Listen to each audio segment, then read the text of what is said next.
안녕하세요. 부동산 여러분입니다. 오늘은 1주택자들의 양도세에 대한 이야기를 한번 해보려고 하는데요.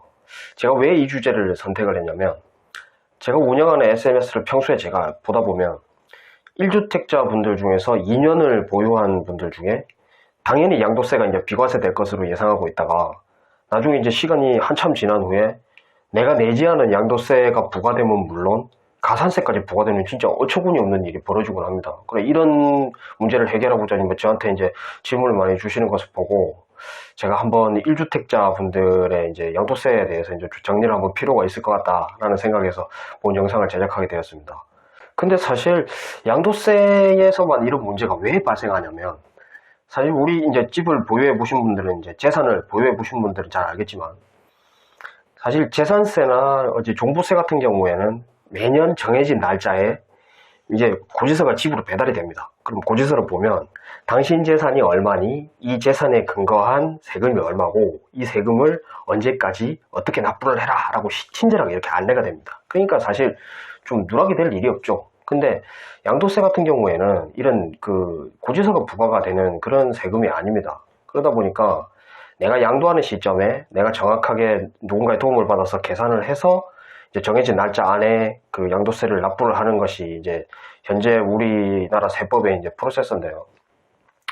그러다 보니까 이제 나는 그 당연히 양도세가 면제될 것인 줄 알고 있다가 진짜 나중에 시간이 지났을 때 내가 내지 않은 양도세는 물론 가산세까지 물게 되는 진짜 그런 어처구니 없는 일이 많이 발생하는 것을 보게 됩니다. 그래서 제가 사실 1주택자가 2년만 보유하게 되면 대부분 양도세가 면제될 것으로 생각하고 계시지만, 1주택자임에도 불구하고 그리고 2년을 보유했음에도 불구하고 양도세가 부과되는 경우가 무려 3가지나 됩니다. 그래서 제가 그 3가지에 대해서 하나씩 이제 정리를 해드릴 테니까, 이 영상 보신 분들은 이제 1주택자 분들에 한해서 이제 억울한 일을 당하시지 않도록 제가 본 영상을 진행을 한번 해보겠습니다.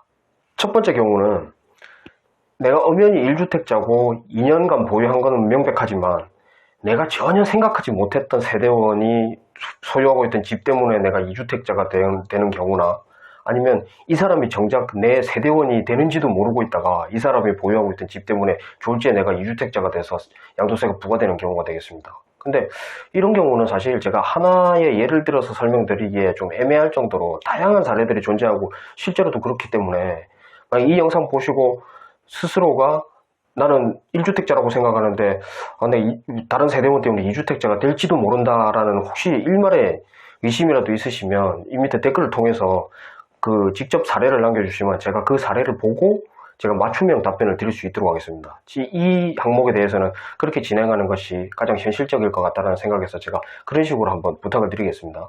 그리고 두 번째는, 내가 엄연히 1주택자가 맞고 2년도 보유했지만 내 집이 공교롭게도 조정대상 지역에 속하는 경우에는 이제 추가로 2년 거주까지 조건을 맞추어야 비로소 비과세가 된다는 것까지는 누구나 알고 계실 것입니다.